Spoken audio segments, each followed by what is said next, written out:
Hi, this is Stuart, this is Amazing Awful Games, and today I'm going to be covering Dead Angle on the Sega Master System, Back to the Future Part 3 on the Sega Megadrive Genesis, Chuck Norris on the Commodore 64, and on the Atari 2600 it will be Flag Capture and also 3D Tic Tac Toe. So yeah, welcome, and we've got some horrors to show you today.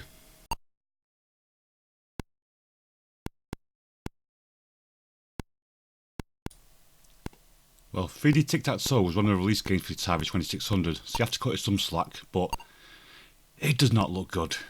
It looks really boring. You can't see you'd expect for somebody to type in from a magazine. Yeah, it's quite impressive getting some kind of AI into the Atari 2600, but it's just not fun to play. And considering like when the Atari 2600 first came out, you had things like Combat bundled in there. Who's going to choose to play this over Combat? I have no idea.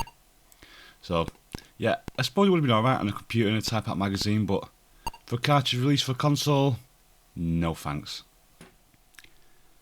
Cavill Shaw, who wrote this, also made River Raid, which is a much more interesting game.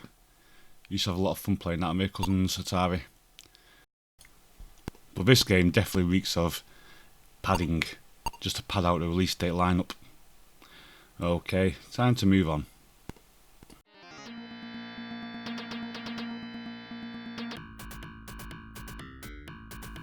Okay, this is Back to the Future Part 3 on the Sega Megadrive Genesis, and yeah, it's based on the third Back to the Future films, if you haven't guessed.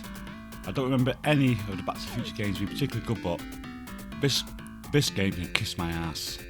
It just absolutely frustrated me, even watching it back now. Playing this piece of crap did my head in. Now, there's 4 levels to this game, but most people have never seen past the first level, because it is just ridiculous. It's like you have to have the memory and the reactions of a bloody ninja to get past this.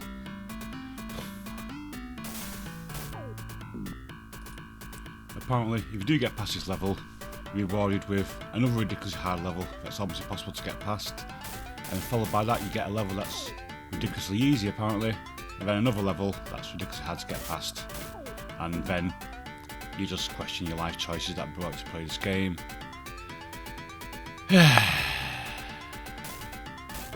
I'm hoping in the next Back to the Future film, yeah, Doc Brown and Marty go back in time and stop this bleeding game being made. That would be a good movie to watch. In fact, they could probably just stop all the Back to the Future games being made. It just saves all a lot of pain. If you actually know of a good Back to the Future game, then just comment and let me know. I'll look at it, and if you're wrong, I'll rip it to pieces in one of the next episodes.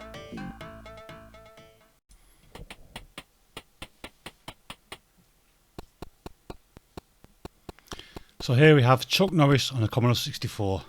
And I think if Chuck ever plays this game, he will hunt down everybody responsible for it and kick the living shit out of them. So yeah, you play as, I'm assuming it's supposed to be Chuck Norris. You walk up a map and occasionally you get random battles where a man walks into you aggressively and you come back and you try and hit him, and sometimes it'll land and you'll fly it off like that. Other times he'll bump into you and you'll get knocked around, and you don't seem to get hurt by this, but you're on some kind of time limit, and why am I even bothering? This is dreadful. This is just like, gotta be one of the worst things I've played so far. So yeah, you walk up this map, and if you walk into the grass the time goes down, and yeah, sorry, this is painful. This is really painful. So I think the mission is to get to the end without getting walked into too much.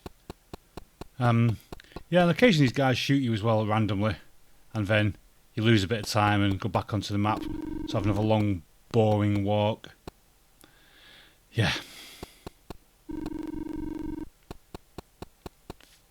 This must have took at least 5 seconds to write this game. No. Dreadful.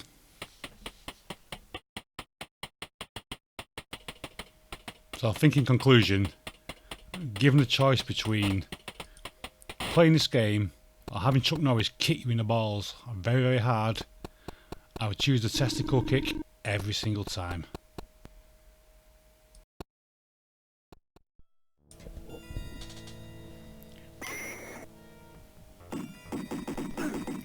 The next game we'll be looking at is Dead Angle on the Sega Master System. This is the arcade version, which was a below average arcade game where you shoot gangsters and somehow have the power to fly through the air.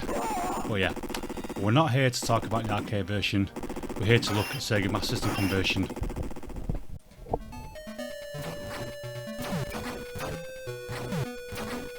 So while the arcade version was merely not good, the Master System version descended to being awful.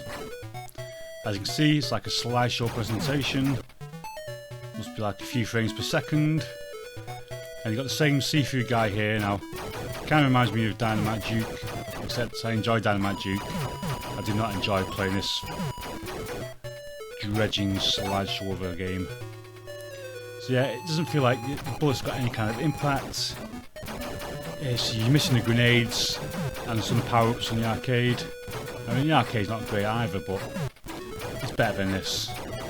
So yeah, you die way too easy.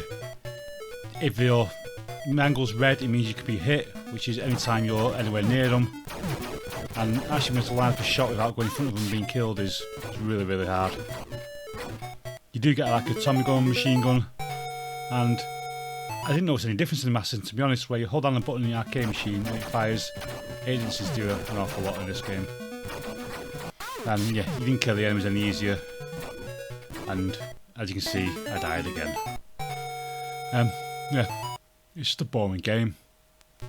It's tedious, slow. The Master System's people far better. I absolutely love the Master System versus Operation Wolf, which is a great game. So yeah, if you want to shoot people, play Operation Wolf, whatever you do, don't play Dead Angle. It is absolutely bleeding bobbins.